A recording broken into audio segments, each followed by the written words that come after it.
One of the other changes that was announced in this federal budget is that non-concessional contribution limits, if you exceeded those limits, so the $150,000 or the $450,000 that we mentioned earlier, then you would end up paying the top marginal tax rate of 46.5% if you exceeded those limits. Now, it's not that common because the bring forward rule, the 3-year bring forward rule is often triggered. So it doesn't happen that often, but if you actually breached both limits, the non-concessional and concessional, you could end up paying twice the top marginal rate, which would be 93% tax on those excess contributions. So a common sense measure that they've introduced is that you can withdraw the excess of those contributions. It just is a reasonable thing to do.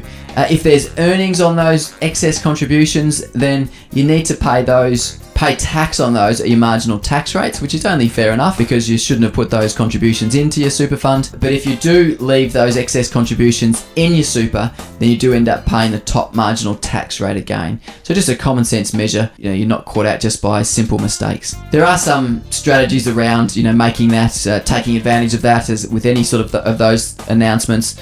A range of people think through how you can take advantage of that to contribute more than you wanted to and minimise tax. Generally, you need a self-managed super fund to do that, or in most cases, it's generally not needed.